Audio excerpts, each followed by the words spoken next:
Assalamualaikum warahmatullahi wabarakatuh. Alhamdulillahi rabbil alamin. Wassalatu wassalamu ala ashrafil anbiya'i wal mursalin wa ala alihi wa sahbihi ajma'in wa ba'du. Allahumma aftah bainana وبين قومنا بالحق وأنت خير الفاتحين سبحانك لا علم لنا إلا ما علمتنا إنك أنت العليم الحكيم ولا حول ولا قوة إلا بالله العلي العظيم.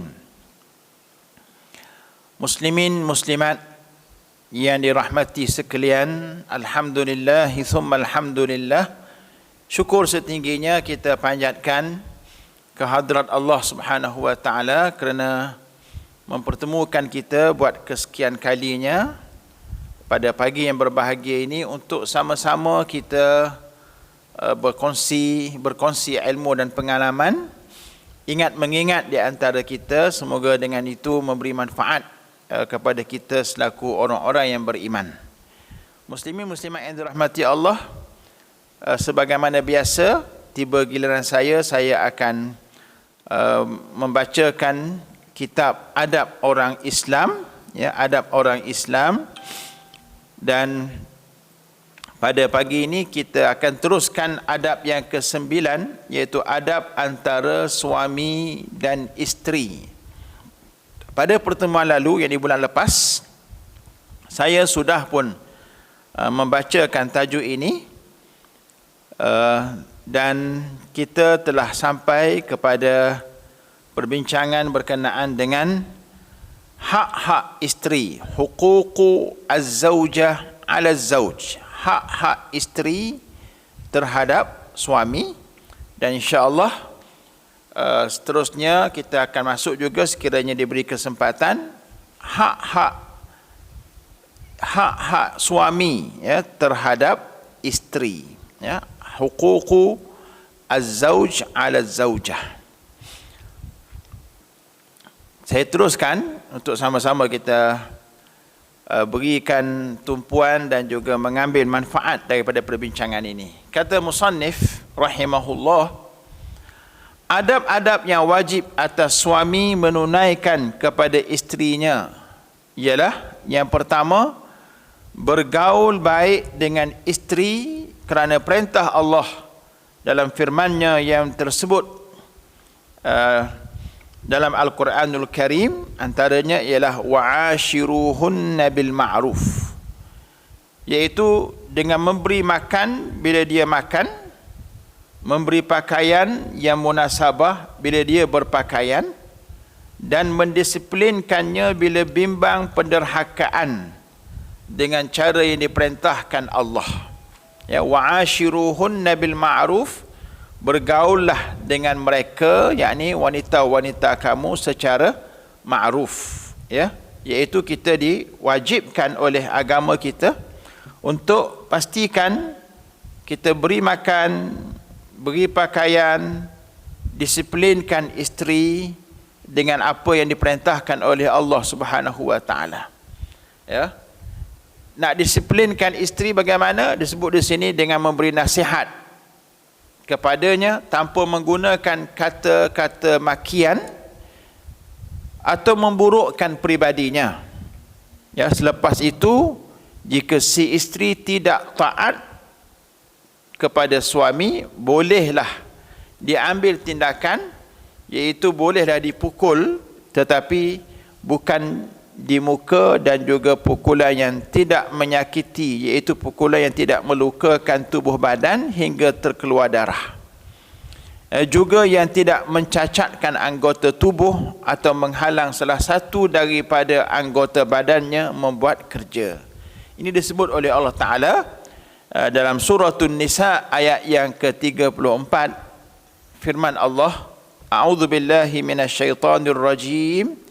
Wallati takhafuna nushuzahunna fa'idhuhunna wahjuruhunna fil madaji' wadribuhun fa in ata'nakum fala tabghu 'alayhinna sabila.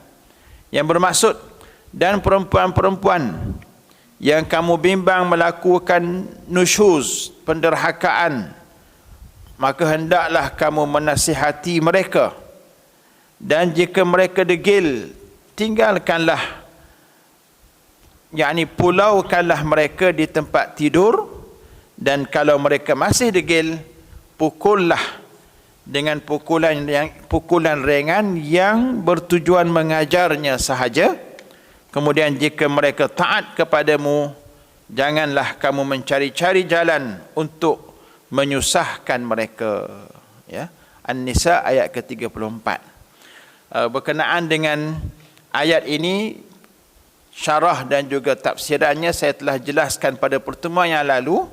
Jadi pada pagi ini saya ringkaskan sahaja bahagian pertama, iaitu hak-hak isteri. Yang pertamanya ialah bergaul baik dengan isteri, ya, kerana perintah Allah dalam Al-Quran, wa'ashiruhunna bil ma'ruf.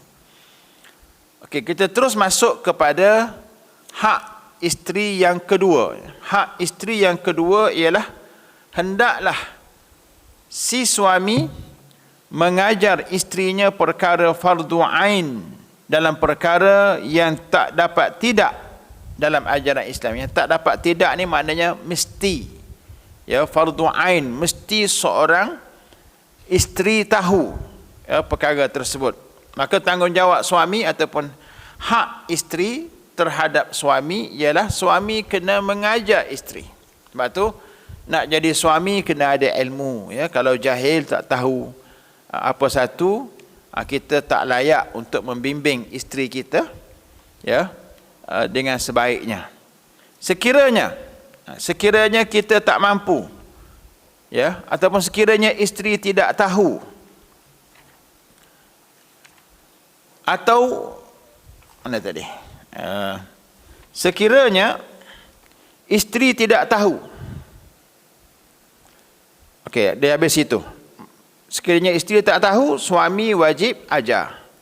Atau membenarkan isteri pergi belajar di mana-mana majlis ilmu yang tidak bercampur lelaki dan perempuan, supaya dia dapat belajar dengan baik. Maknanya kalau sekiranya suami tidak mampu untuk mengajar isterinya dengan ilmu-ilmu fardu ain, maka suami mesti membenarkan isterinya untuk belajar di mana-mana majlis ilmu.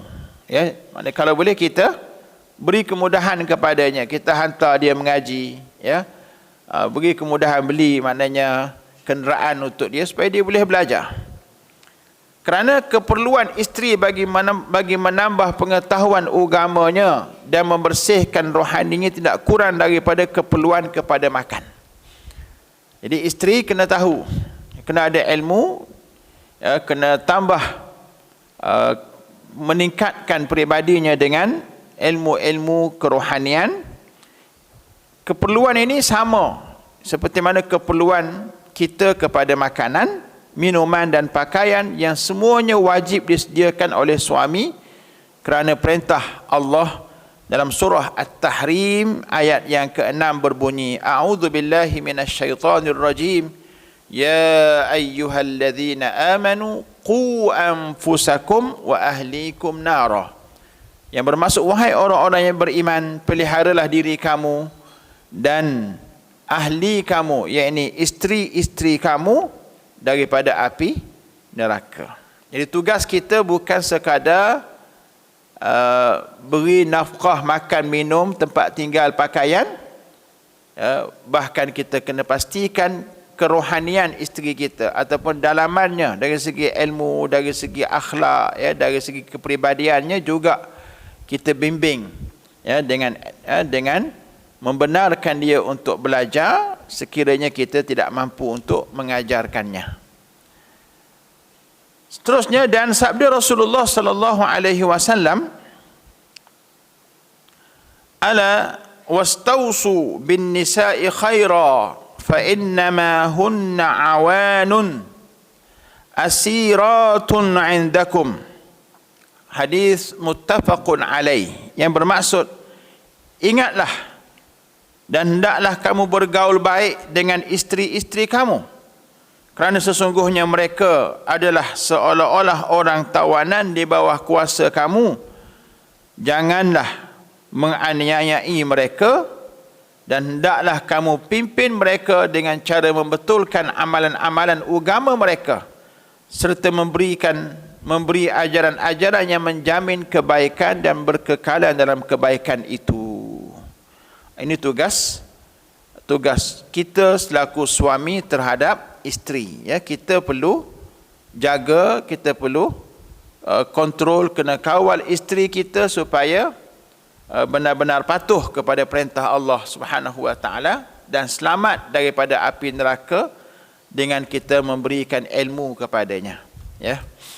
Jadi kok mana pun suami kena ada ilmu. Ya, sebelum berkahwin dia kena mengaji, kena tahu hukum hakam yang fardu ain supaya dia boleh hajar pada isterinya, terutamanya perkara yang bersangkutan dengan wanita, ya, berkenaan dengan haid, ya, berkenaan dengan nifas. Ya, kita kena faham, kena tahu supaya isteri kita juga, ya, dalam keadaan yang berilmu dan juga mampu untuk melakukan ibadah dengan baik. Yang ketiga, ya, hak isteri terhadap suami, maknanya apa yang isteri perlu, apa yang isteri dapat, apa yang suami perlu berikan pada isteri, ialah memaksa mereka. Ni kena paksa. Memaksa mereka belajar ajaran-ajaran Islam dan adab-adabnya secara amali. Maknanya belajar Islam dan adab-adab secara amali. Kalau tadi kita kena ajar isteri ilmu fardu ain atau membenarkan isteri untuk pergi belajar. Hak ni yang ketiga ni lebih kepada adab. Ya, ajar isteri kita Islam secara umum dan adab-adabnya secara amali. Umpama, contohnya menegah mereka daripada berpakaian mendedahkan aurat. Ini kena paksa lah. Ya.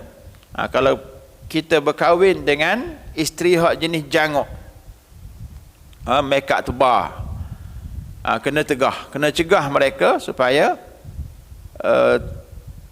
melakukan yang diajar oleh Islam. Ataupun yang suka dedahkan aurat, pergi sidar kain bukan bayar gantung, itulah haram hukumnya, maka suami kena cegah. Menghalang mereka daripada bercampur gaul dengan lelaki yang tidak mahram. Ya, lelaki yang bukan mahram. Yang bukan mahram ni maknanya yang sah nikah dengan dia. Dia tak boleh bergaul bebas. Ya, yang tak sah nikah itu namanya mahram. Yang sah nikah namanya ghair mahram. Kena sebut betul sikit sebab orang Melayu ni dia ikut sedap sebut ya.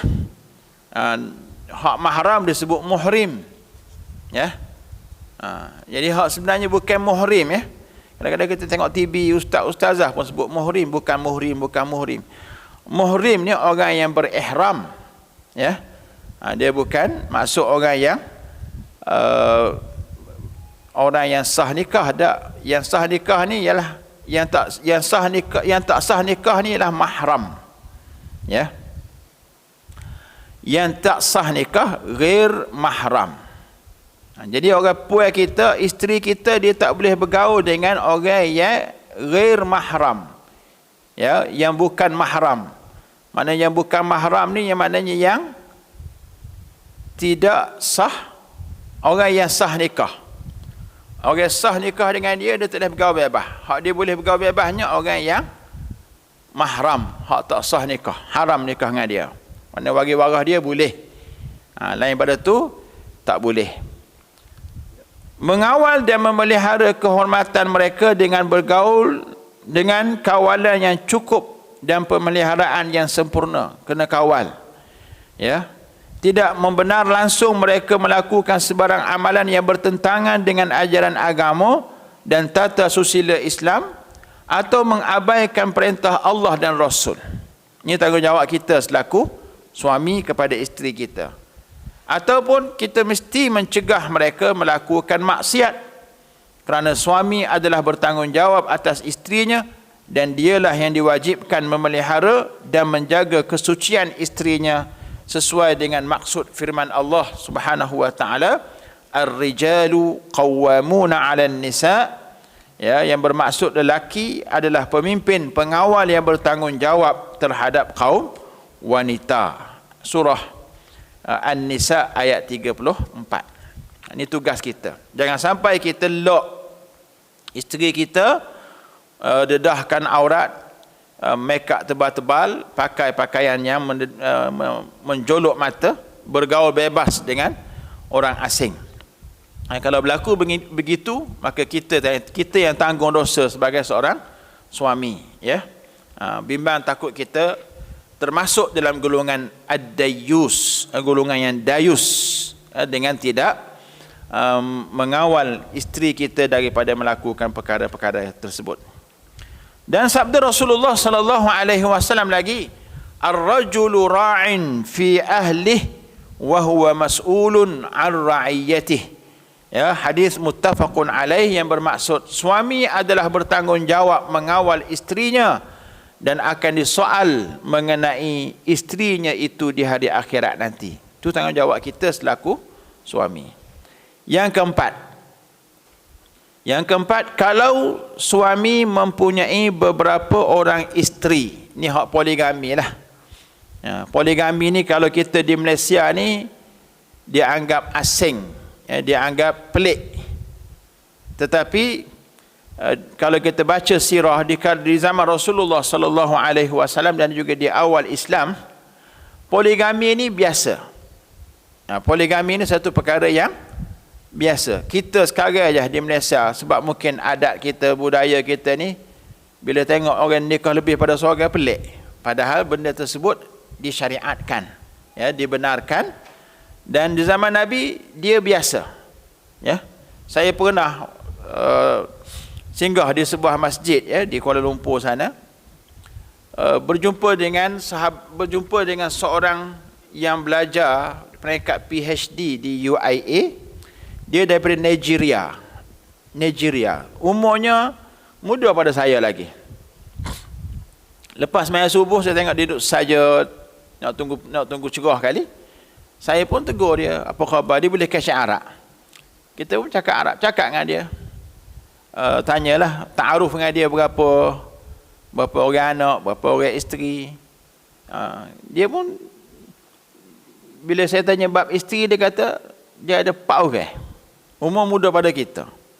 Lepas dia tanya kita pula, kita kata seorang aja. Dia kata, di Nigeria,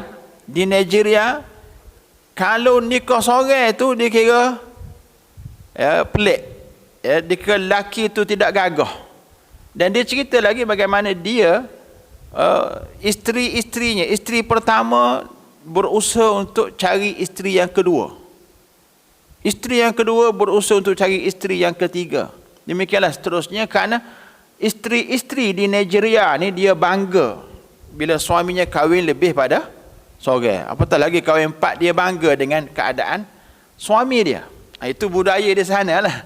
Cuma kita ni di Malaysia tidak begitu. Jadi kalaulah berlaku seorang suami mempunyai beberapa orang isteri, ini dibolehkan, maka hendaklah si suami berlaku adil kepada mereka. Syaratnya adil, ya, dalam pemberian makanan, minuman, pakaian, tempat kediaman dan juga giliran bermalam. Kena adil sama rata, tak boleh maknanya sengit sebelah. Sedikit pun tidak dibenarkan si suami berlaku zalim dalam perkara-perkara tersebut, kerana Al-Quran menjelaskan, memperingatkan kepada kita, a'udzubillahi minasyaitonir rajim, fa in khiftum alla ta'dilu fawahidatan aw ma malakat aymanukum. Yang bermaksud, dan jika kamu takut atau bimbang tidak dapat berlaku adil antara isteri-isteri kamu, maka memadailah dengan seorang isteri sahaja atau beberapa orang hamba sahaya perempuan yang kamu miliki. Ni hak puas suka baca ni ayat ni.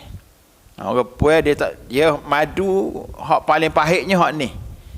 Ni modal, maknanya dia akan berhujah tak bui pada suami dia.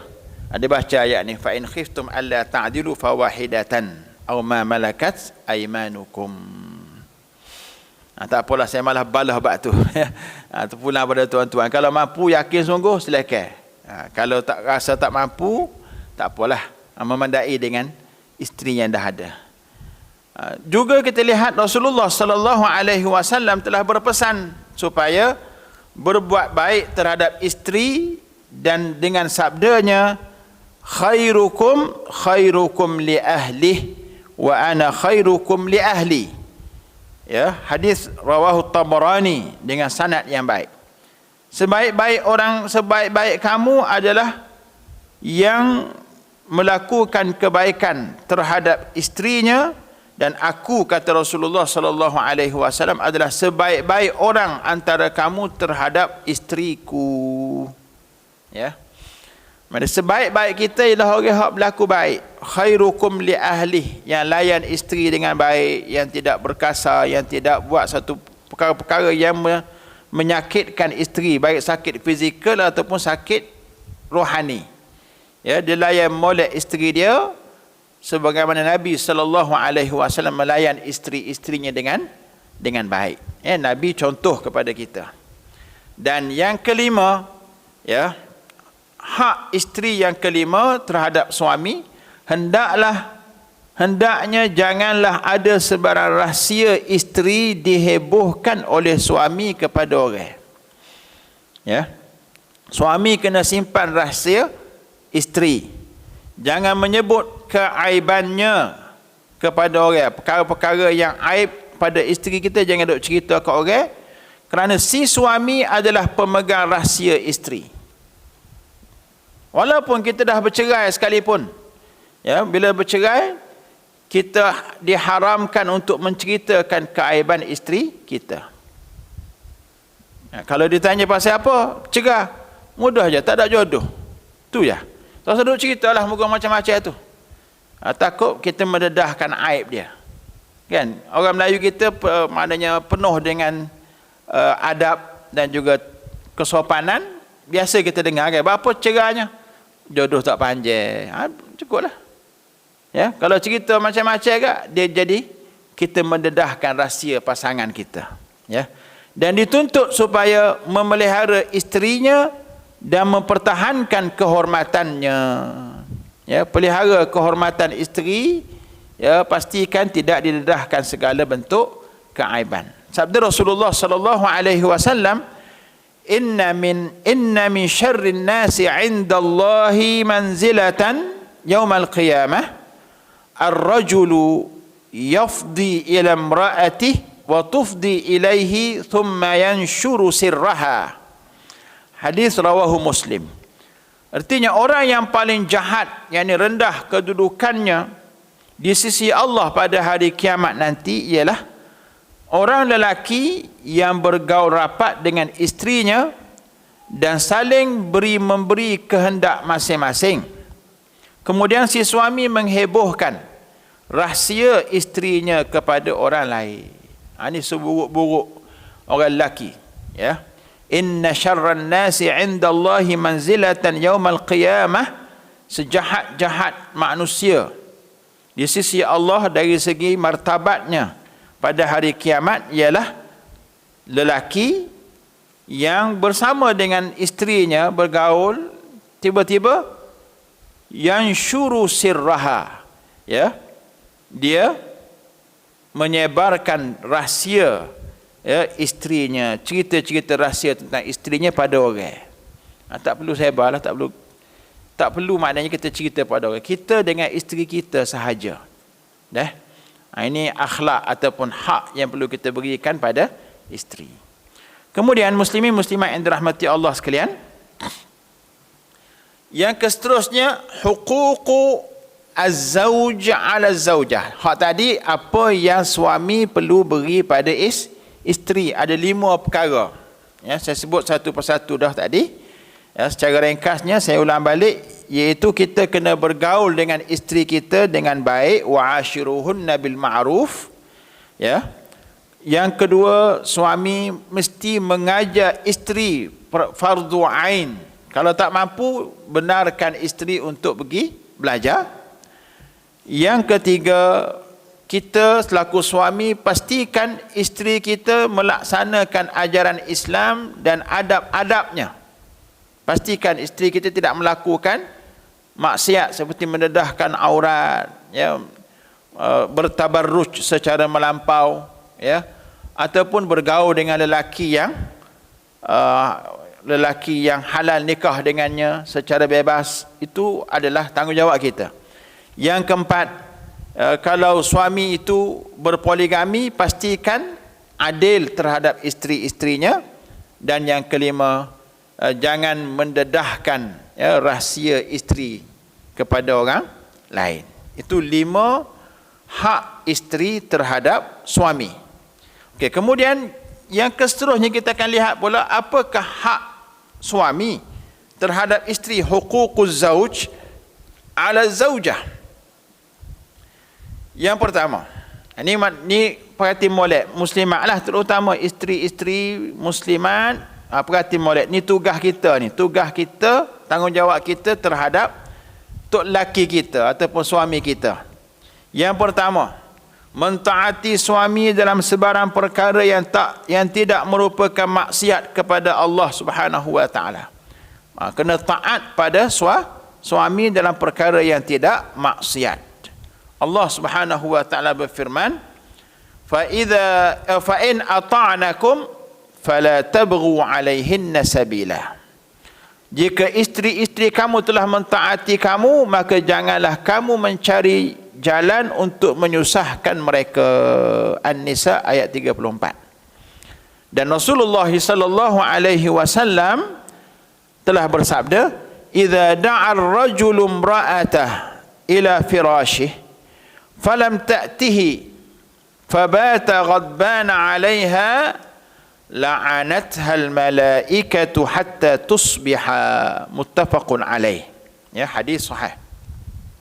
Bermaksud, bila suami mengajak isterinya untuk ditiduri, si isteri enggan dan tidak mahu menurut kehendaknya tanpa keuzuran syar'i, lalu dalam keadaan marah suami itu tidur, dalam keadaan suami ghadban, marah kat isteri, tak redha dengan isteri, maka akibatnya apa? Malaikat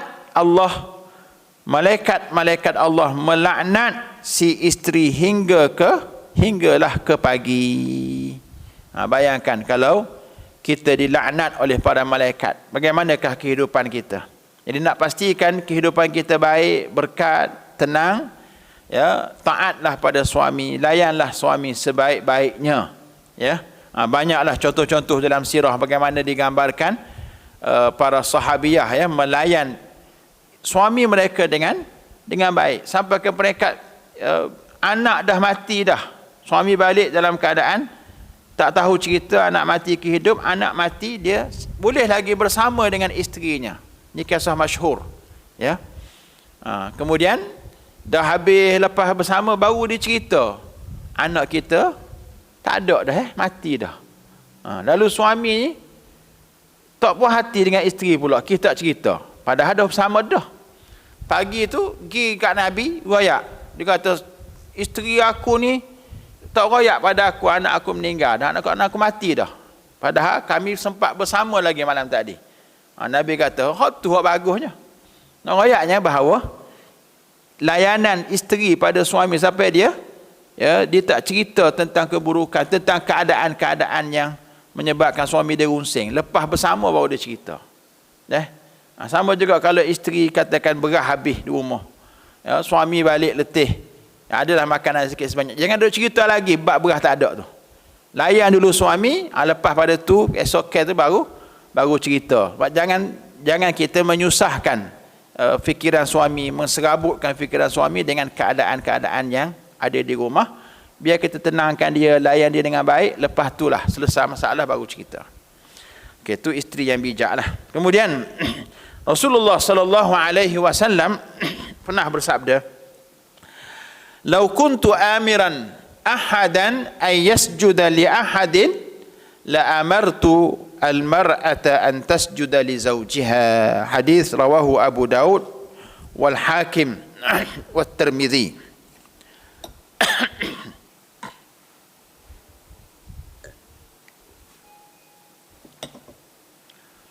Maksudnya, jika aku boleh memerintahkan seseorang untuk bersujud kepada seseorang yang lain, nescaya aku akan perintahkan isteri supaya sujud kepada suami.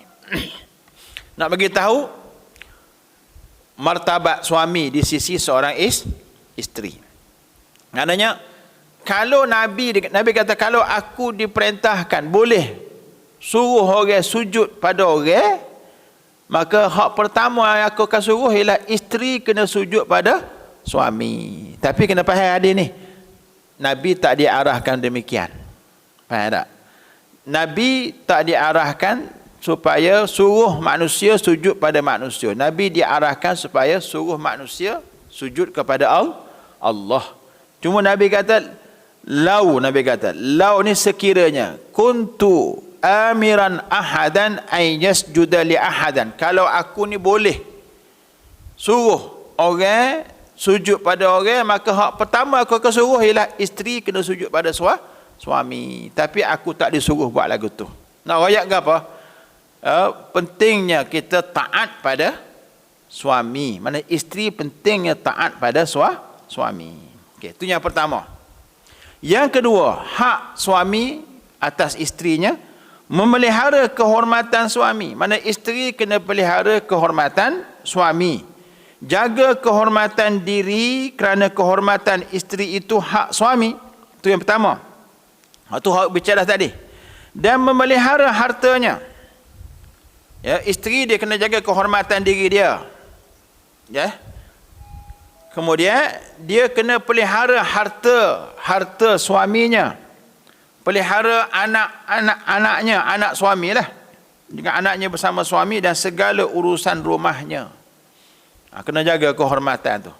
Ya, maknanya diri dia sendiri dia kena jaga, sebab kalau dia tak jaga, nama suami dia buruk. Kalau dia sengaja pergi keluar rumah tanpa tutup aurat, dia bergaul dengan jantan mana, ya, dia sekarang mudah kan nak main gun ni, okay?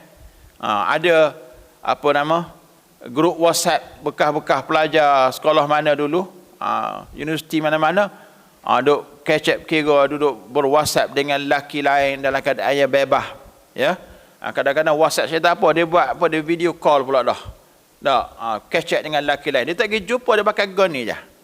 Ni bahaya ni. Ni punca. Sebab kepada perceraian antaranya ialah makhluk ni lah. Suami ataupun isteri terlampau dalam menggunakan gadget ni. Dia bukan main game, dia duk berhubung, duduk main kayu tiga dengan duk bergaul dengan orang lain lah.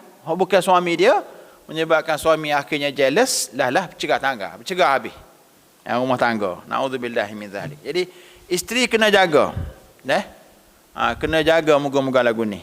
Jaga kehormatan suami, pelihara hartanya. Pelihara harta suami ni maksud apa? Segala harta suami lah. Ya, rumahnya, keretanya, barang-barang suaminya, alat-alat pertukangannya, apa kena simpan molek. Jangan mari letak sepoh-sepoh gitu. Nanti suami cari tak jumpa. Kena marah kita. Mana pastikan jaga harta suami kita. Kemudian anak-anaknya, mana anak daripada hasil perkahwinan kita dengan suami kita, jaga molek. Sebab kita yang bertanggungjawab, sebab kita banyak duduk di rumah, kan? Maka kita kena didik anak kita, ngaji Qurannya, ajar adabnya, ajar akhlaknya, ya. Dan segala urusan rumah tangga kena jaga. Ya, firman Allah Subhanahu wa taala, a'udzu billahi minasyaitonir rajim. Fas-salihatu qanitatun hafizatun lil ghaibi bima hafizallah. Maka isteri-isteri yang salihah itu adalah yang taat pada Allah dan pada suaminya, memelihara kehormatan dirinya dan apa jua yang wajib dipelihara ketika suami tidak berada di rumah dengan peliharaan Allah dan pertolongannya. Ya, sabda Rasulullah sallallahu alaihi wasallam pula, wal mar'atu ra'iyatun ala baiti zawjiha wa waladih, muttafaqun alaih. Perempuan yakni isteri adalah bertanggungjawab menjaga urusan rumah suaminya dan mendidik anak-anak. Ini tanggungjawab isteri, ya. Okey, kemudian sabda Rasulullah sallallahu alaihi wasallam lagi, fa haqqukum alaihinna alla yuti'na farshakum man takrahuna wa la ya'dhanna fi buyutikum liman takrahuna. Artinya, maka hak kamu ke atas mereka, yakni isteri-isteri kamu, ialah mana hak suami, ya, ke atas isteri, mana apa yang isteri perlu beri pada suami, itu maksud dia. Ialah tidak membenarkan sama sekali orang yang kamu benci duduk di atas tilam kamu. Maknanya isteri jangan mudah-mudah bawa masuk orang dalam rumah. Ya, tak kira lelaki ke puai ke, ya, bila tanpa kebenaran ataupun izin daripada suami. Tambah dalam bilik kita, bilik ni privacy. Ya. Atas katil lagi, tak boleh bawa siapa-siapa. Ya. Dan tidaklah boleh mereka membenarkan orang yang kamu benci masuk ke rumah kamu. Dalam bilik, atas katil lagi tak boleh, dalam rumah pun tak boleh, tambah dalam bilik kita, atas katil kita. Masuk orang hak tidak sepatutnya. Tak boleh. Jadi isteri kena ambil perhatian molek hak tu. Yang ketiga, sisi isteri hendaklah sentiasa berada dalam rumah kediaman suaminya. Itu tempat isteri. Tempat isteri dalam rumah suaminya. Tak boleh keluar daripadanya tanpa keizinannya dan keredaan daripada suami. Pas lagu mana? Tak? Isteri kan, dia bekerja hari-hari. Contoh isteri yang berkerjaya, jadi pensyarahnya, jadi cikgunya, jadi keraninya, tiap-tiap hari tubik rumah. Tubik rumah tu kena minta kebenaran isteri, minta kebenaran suami lah. Sebelum tubik itu minta izin. Ya, bahkan nak bekerja tu pun isteri kita, ya, nak bekerja pun dia kena minta kebenaran kita dulu. Tak boleh dia bekerja tanpa kebenaran suami. Boleh faham dah? Kemudian katakanlah suami kita ni ni hot PJJ ni. Ada tak jenis PJJ? Suami bekerja kat lain, isteri bekerja kat lain. Nak lagu mana? Takkan setiap kali nak pergi kerja, isteri kena telefon, kena WhatsApp suami nak pergi kerja kan?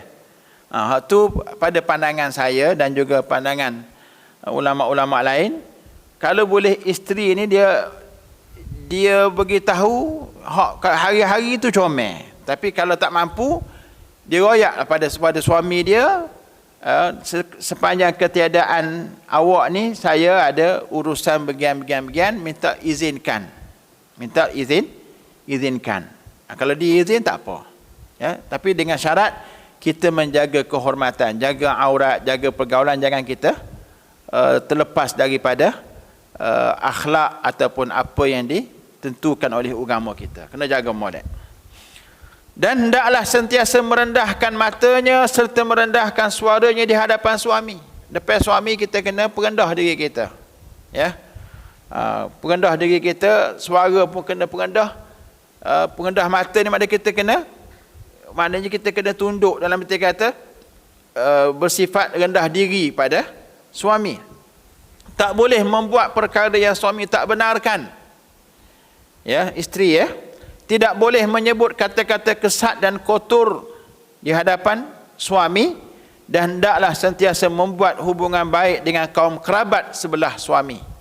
Ya, buat hubungan baik maknanya bergaul dengan pergaulan yang baik dengan kerabat, ya, waris-waris suami kita lah, mak saudara suami kita, pak saudara dia, ya. Kerana isteri yang merosakkan perhubungan dengan ibu bapa dan kaum kerabat suami itu bererti ia tidak membuat hubungan baik dengan suaminya. Kadang-kadang isteri kita ni baik dengan kita je. Dengan mak kita tak baik, dengan ayah kita tak baik, dengan tok tua dia lah. Dengan waris-waris kita pun tak tanya khabar. Tu tak comel. Jadi hak bagusnya isteri ni dia buat baik belaka. Firman Allah Subhanahu wa taala dalam suratul Ahzab ayat 33, A'udzu billahi minasyaitonir rajim wa qarna fi buyutikunna wa la tabarrajna tabarrujal jahiliyatil ula. Hendaklah kamu hai isteri menetap di rumah-rumah kamu serta jangan kamu mendedahkan diri kamu seperti yang dilakukan oleh orang-orang jahiliyah zaman dahulu. Dia terjemah tabarrajna tabarrujal jahiliyah tu sebagai mendedahkan diri. Tapi kalau kita rujuk pada tafsir, maksud wala tabarrajna tabarrujal jahiliyah ni jangan kamu bersolek, bersolek make up sebagaimana solekan orang jahiliyah, dedahkan aurat, bersolek melampau, sebagaimana orang jahiliyah, tak dibenarkan dalam Islam. Kenapa? Bukan maksud tak boleh bersolek langsung, boleh, tapi jangan terlalu melampau. Okey, itu berkenaan dengan arahan tinggal di rumah untuk isteri yang tidak berkerjaya. Yang berkerjaya dia boleh keluar dengan syarat dapat izin daripada suami. Kemudian firman-Nya lagi pada ayat 32 suratul Ahzab, A'udzu billahi minasyaitonir rajim, fala takhda'na bil qaul fayatma'al ladzi fi qalbihi marad. Al-ayah. Maka jangan kamu wahai isteri-isteri ataupun wanita-wanita berkata-kata dengan lembut manja semasa bercakap dengan lelaki asing, kerana yang demikian boleh menimbulkan keinginan orang yang ada penyakit dalam hatinya. Ini peringatan pada muslimat dan juga para isteri, bila kecek janganlah menggunakan suara yang lembut manja. Jangan guna suara yang lembut manja, sebab wanita ni kalau dia lembutkan suaranya, manjakan suaranya, boleh menyebabkan orang lelaki yang tak beriman, orang lelaki hak lemah imannya, terpikat dengan kita. Sebab tu dulu kan timbul isu wanita, suara wanita itu aurat. Suara wanita adalah aurah. Ada perbahasan di kalangan ulama. Kalau kita kaji, asalnya suara wanita bukan aurat. Aurat wanita ni ialah muka dan ialah pergelangan tangan, sampai pergelangan tangan ni, itu saja. Yang boleh dedahnya ialah muka dengan pergelangan tangan, hal lain aurat belakang. Cuma satu ketika dahulu, dan memang dibahaskan lagi sampai sekarang, adakah suara wanita itu aurat? Jawabnya, suara wanita dia akan menjadi aurat bila mana dimanja-manjakan, dilunakkan, direngek-rengekkan, sehingga orang lelaki jadi terpikat dengan kita, jadi nak kejar kita. Hak tu tak boleh. Sebab tu wanita bila nak kecek dengan orang lelaki ajnabi, dia kena direct to the point. Direct to the point ni kecek. Gapo nak kecek? Lepas habis kecek, stop. Noktah. Selesai masalah. Ni tak. Bila keceknya tanya, Ustaz, apa khabar Ustaz? Nak makan ke belum? Tu yang menyebabkan Ustaz jadi Ustaz pun tak kira lah maknanya. Dia jadi apa? Dia jadi terpikat tu. Direct. Saya telefon Ustaz ni ada hajat bagian 1 gapo, 2 gapo, 3 gapo, habis sekian, wassalamualaikum. Jangan pula dia tanya-tanya panjang-panjang. Itu menyebabkan orang jadi bermasalah. Boleh ke muslimat tu? Kontrol kecek, direct to the point. Jangan duduk panjang-panjang, jangan duduk merengek-rengek, bermanja-manja, menyebabkan orang jadi bermasalah nanti. Okey, kemudian yang seterusnya, firman Allah Subhanahu wa taala, la yuhibbullahu al-jahra bis-su'i minal qawli illa man zulim wa kana Allahu sami'an 'alima. An-Nisa ayat 148. Bermaksud Allah tidak suka kepada perkataan buruk yang dikatakan dengan berterus terang untuk mendedahkan kejahatan atau keinginan orang, kecuali orang yang teraniaya. Ini ayat ni jelas menunjukkan bahawa tidak boleh kita berkata dengan kata-kata yang buruk, ya, tak boleh. Ya, gunakan lidah kita untuk berkata dengan perkataan yang baik-baik. Dan firman Allah dalam surah An-Nur ayat 31, a'udzu billahi minasyaitonir rajim, wa qul lil mu'minat yaghdudna min absarihinna wa yahfazna furujahunna wa la yubdina zinatahunna illa ma zahara minha. Dan katakanlah kepada orang-orang perempuan yang beriman supaya menyekat pandangan mereka daripada memandang yang haram dan memelihara kehormatan mereka, dan janganlah mereka menzahirkan perhiasan tubuh mereka kecuali yang zahir daripadanya sahaja. Ini ayat tentang hijab. Bila surah An-Nur ni banyak cerita tentang wanita, ya. Allah Ta'ala berfirman, wa qul, katakan wahai Muhammad, ya, kepada siapa? Lil mu'minat, pada orang puan, ya, yaghdudna min absarihinna, hendaklah mereka menundukkan pandangan, ya. Tundukkan pandangan ni bukan masuk jalan tunduk tengok bawah langgar tiai pula nanti, jangan. Maksudnya tunduk pandangan ni jalan sepuluh skala.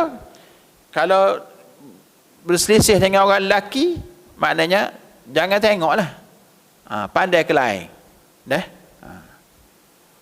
Orang lelaki pun sama juga, kena tunduk pandangan juga, ya. Tengok orang puan, pandai ke lain, ya. Jangan temen tengok lama-lama, bahaya, dah. Okey, kemudian, dan hendaklah wa yahfazna furujahun, hendaklah mereka para wanita memelihara kemaluan mereka, ya. Memelihara kehormatan mereka, jaga kehormatan kita, jaga kemaluan kita, jangan buat benda-benda yang diharamkan oleh Islam, ya. Halalnya kita dengan suami kita aja, lain pada tu tak boleh. Okey. Kemudian wala yubdina zinatahunna, janganlah mereka wanita menzahirkan perhiasan tubuh mereka, illa ma zahara minha, melainkan yang zahir daripadanya. Maksud sini tak boleh menzahirkan perhiasan tubuh dalam arti kata tidak boleh mendedahkan aurat. Mereka hak zahirnya muka dengan pergelangan tangan, hak tu hak boleh, dah. Kadang-kadang tutup dah auratnya, tapi ni belah tangan gelar ni, penuh dengan bayar kemah, nak tunjuk ke orang. Ada ke muslimat lagu tu? Ada, saya dah perhati ada. Duk tunjuk. Tak kira lah Zulian ke hak original ke, tak tahu boleh. Jangan duk tunjuk. Faham dah? Kemudian sabda Nabi sallallahu alaihi wasallam, khairun nisa'i allati idza nazarta ilaiha sarratka wa idza amartaha ata'atka wa idza ghibta anha hafizatka fi nafsiha wa malik. Hadis rawahu Tabrani dan sanad dengan sanad yang sahih. Maksudnya, sebaik-baik wanita ialah isteri yang mana bila anda melihatnya ia mengembirakan anda. Bila anda menyuruhnya berbuat sesuatu, lantas dia mentaati anda. Dan bila anda tidak berada di sampingnya, dia memelihara hak anda pada dirinya dan harta anda. Ini muslimat hak bagus ni, ya. Nabi kata khairun nisa, sebaik-baik wanita ataupun sebaik-baik isteri bila mana idza nazarta ilaiha sarratka, bila tengok dia rasa sejuk, suka tengok dia, ya. Nak buat lagu mana tu? Jadi isteri kalau nak suami tengok suka, apakah molek lah. Nak make up ke, nak pakai hak comel-comel ke depan suami kita, bukan depan orang lain. Ni depan suami kan, bukan baik gantung, tak. Rambut menggerbang, tak sikap ke apa, ya. Itu bukan cara isteri yang solehah. Isteri yang solehah depan suami, dia make up, dia kemah molek pakai minyak wangi, suami tengok pun suka dah. Gitu. Wa idza amartaha ata'atka, dan bila mana kamu memerintahkan dia buat sesuatu, selalu ala tul orang kata. Mubasyaratan. Ya.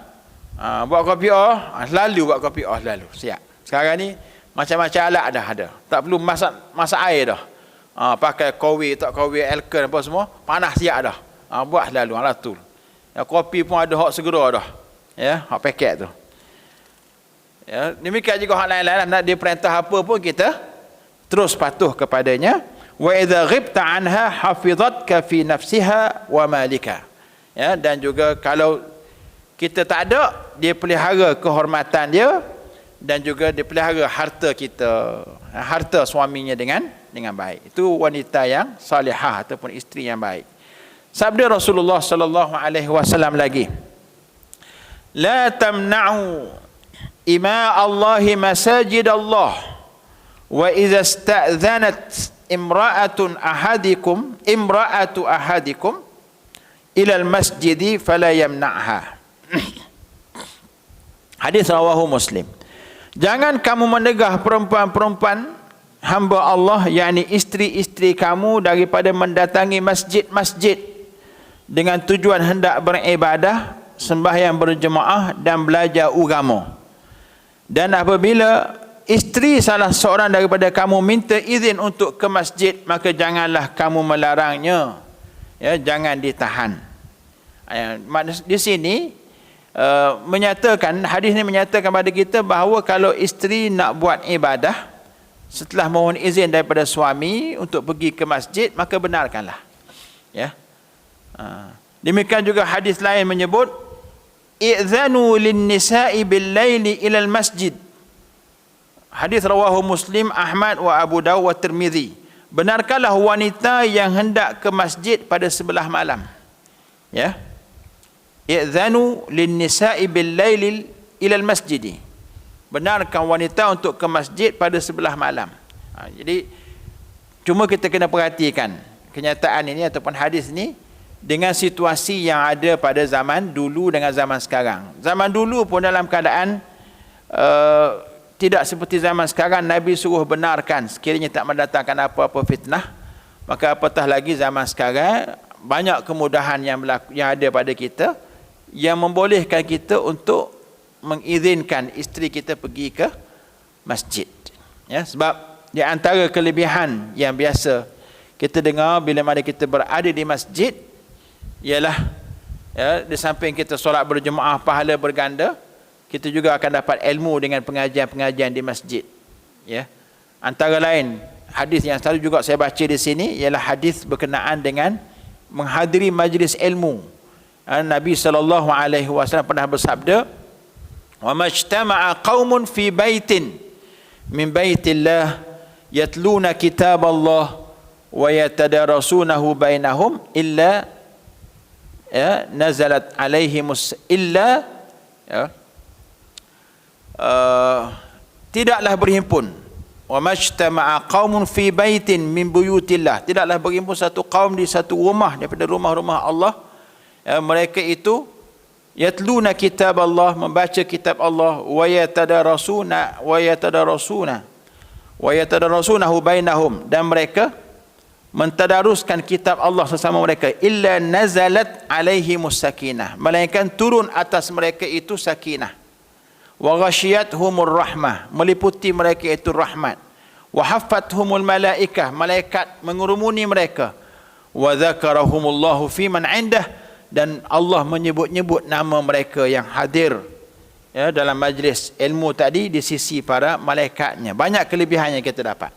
Kadang-kadang suami dia pergi sore, tak bawa isteri, tak bawa anak, dia je hak boleh, anak isteri tak boleh. Kelebihan tadi 4 kelebihan tu, sakinah, rahmah, malaikat bersama, Allah sebut nama kita.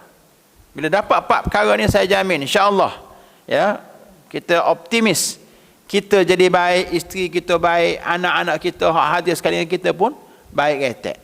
Ya. Masalahnya suami je baik bagus, takbir, Allahu akbar. Anak duk tengok sinetron, duk tengok drama Korea kat rumah. Sebab apa tak bawa pergi masjid sekali? Isteri pun lagu tu juga. Jadi saya sarankan pada semua supaya bila tidak menimbulkan apa-apa fitnah, bawalah pasangan masing-masing, isteri dan juga anak-anak kita ke masjid, ke surau untuk mendapatkan kelebihan tadi.